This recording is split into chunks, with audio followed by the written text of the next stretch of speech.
Good morning, everybody, and welcome to this week's edition of Keeping an Eye on the Geopolitical Ball with me, Jamie Shea, Senior Fellow at Friends of Europe. My subject this week is Chinese economic statecraft and what the EU and the United States can and should do about it. Now, I'll start with Lithuania, a small country on the Baltic, which is not normally in the news, except when it has a dispute with Belarus or its bigger neighbor, Russia. But it's been on the front pages of the financial newspapers recently because of a dispute with China.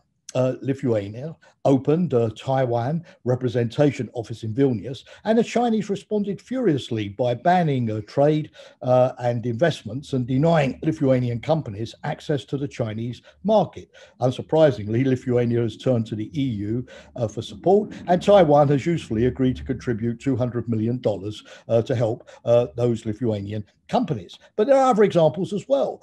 Just some months back, the US National Basketball Association was threatened with being cut off from Chinese TV, no more games on Chinese TV, because one of its executives criticized Chinese behavior in Hong Kong.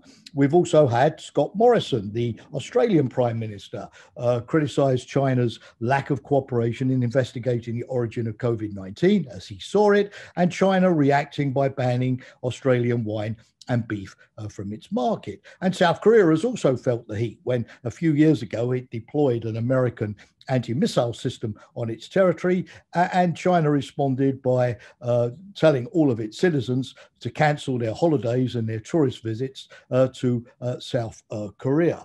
What has worried Western diplomats is not the fact that China uses economic coercion. To be honest with you, everybody does. President Trump, during his term in office, famously, of course, threatened China with sanctions if it didn't buy American soybeans. And he threatened EU car imports to the United States if the EU didn't make concessions over steel or aluminium. But what is different about China, in my view, are four particular factors. Number one, overreaction.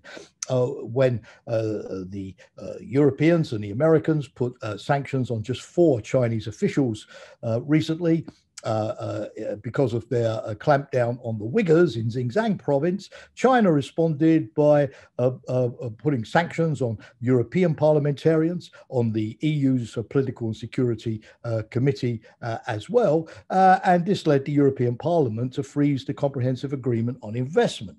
Number two, China gives absolutely no warning and doesn't allow countries to take these disputes to the WTO or to any kind of arbitration panel. It's purely bilateral pressure. Number three, China uses economic statecraft for political objectives, not linked to economic disputes.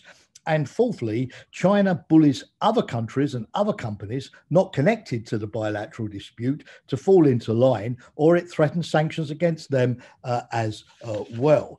So unsurprisingly, the US and the EU in recent months have been looking about how they can deter and respond to China's use of economic statecraft. One avenue is retaliation. And if you look at, for example, the European Parliament at the moment or the US Congress, you'll see many measures passing through. One, for example, of what we call anti-coercion instruments to give both the US and the EU toolboxes that they can draw on to respond to coercion, things like tariffs or denial of market access, technology blacklist, foreign direct investment screening, even economic wargaming to see which sanctions are likely to hurt China the most and hurt them the least if they have to be applied.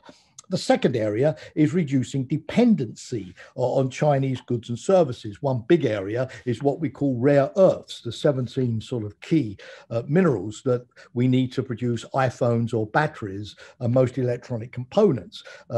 China produces 90% of these. So unsurprisingly, both the EU and the US are looking at ramping up domestic production, building up stockpiles, looking for alternative sources of supply, for example, in Australia. Another one is the so-called chip chip acts, where both the EU and the US are trying to ramp up the domestic production of microprocessors, which are in short supply on markets at the moment. But if we are to be successful in dealing with Chinese economic coercion, we can't just depend upon retaliation or reducing vulnerability. We need to offer a more positive vision to the rest of the world, a more attractive alternative model. And there are some elements that the EU and the US are discussing here. One is the Build Back Better World, or what the EU calls Global Gateway, an investment and trade package as an alternative to China's One Belt, One Road. Another is the EU-US Trade and Technology Council, agreeing on common standards across the Atlantic for technologies and supply chains, which then can become the standard for the rest of the world. The reform of the World Trade Organization to cover things like labor standards and environmental standards, fish stocks, and so on, would also be a useful addition. The US also has to engage more in the future of trade pacts in the Indo-Pacific. And in this respect, it was highly useful that just last week, President Biden had his first summit with Japanese Prime Minister Kishida, and they discussed a Pacific Economic Framework and an Indo-Pacific Digital Trade Agreement, which could get the US more involved in shaping the future of trade relations in that area. It's also useful that some in the US Congress are now talking, finally, about the US ratifying the UN Law of the Sea Agreement, which will give the US more leverage when it comes to territorial disputes in the South and East China Seas. Now, the aim of all of this is not the decoupling of the Western and the Chinese economies. That would hurt both sides and make us all poorer. And certainly we need the Chinese market if we are going to recover from COVID-19. Globalization has lifted millions out of poverty, and we need to keep it. But pushing back against Chinese economic statecraft will hopefully encourage China to come back to the table and accept that in the long run, abiding by a rules-based international order, transparent and open and fair, it is going to be much better for its long-term growth and prosperity than the muscle flexing that we've seen more recently. So the EU and the US have finally agreed on a joint strategy. But as Winston Churchill famously said, strategies are all very well, but one must occasionally look at the results. And we will be looking at the results in future editions of Keeping an Eye on the Geopolitical Ball. But for now, that's all. Thank you for watching and listening. See you again next week.